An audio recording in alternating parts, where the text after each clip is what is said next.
एक गांव में एक गरीब किसान रहता था। वह बहुत ही ईमानदार और मेहनती आदमी था। वह अपने छोटे से खेत में काम करता और बहुत ही खुश रहता था।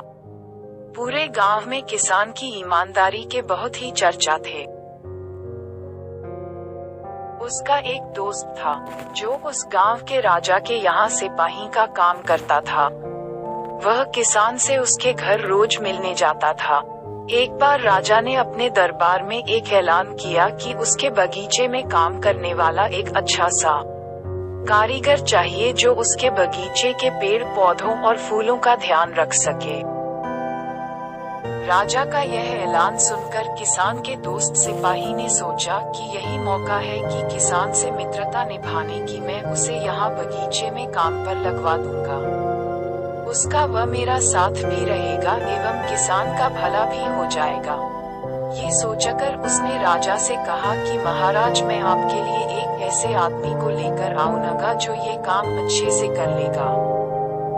सभी राजा ने उस सिपाही को आदेश दिया कि जाओ, कल से ही बगीचे में काम करने के लिए कह दो। उसी वक्त वह सिपाही अपने दोस्त किसान के पास पहुंच गया और उसने किसान को बगीचे के काम की सारी बात बता दी और किसान ने भी काम करने के लिए खुशी खुशी हाँ कर दिया।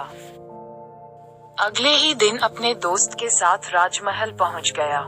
सिपाही उसे राजा के सामने लेकर गया और राजा ने उस किसान को बगीचे की पूरी देखभाल का काम सौंप दिया। राजा ने कहा, तुम अगर पूरी ईमानदारी के साथ काम करोगे तो तुम्हें 50 सोने की मुद्राएं हर महीने दूंगा। किसान खुशी खुशी बगीचे में काम करने के लिए हाँ कर देता है और वह उसी वक्त बगीचे में काम करने लगा। किसान बगीचे में बहुत दिल लगाकर काम करता था।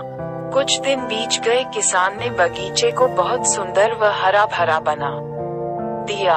राजा को उसका काम बहुत पसंद आया। एक दिन किसान बगीचे में कुछ खुदाई कर रहा था तो उसने जमीन के नीचे कुछ महसूस किया। तो उसने खुदाई की तो देखा वहाँ नीचे एक बड़ी सी संदूक थी। किसान ने वह संदूक बाहर निकाला और खोला तो क्या देखा, वह सोने और चांदी से भरी हुई थी। ये देखकर किसान बहुत खुश हुआ और अपनी ईमानदारी दिखाते हुए राजा के पास पहुंचा। राजा किसान की ईमानदारी देखकर बहुत खुश हुआ और उसके साथ वहां गया जहां किसान ने खजाना निकाला था। राजा ने देखा तो कहा, ये खजाना तो हमारे पुरखों का है। हम कई वर्षों से इसे खोज रहे थे। खजाना देख राजा बहुत ही खुश हो जाता है। राजा अगले दिन किसान को पूछता है, तुम्हें क्या इनाम चाहिए?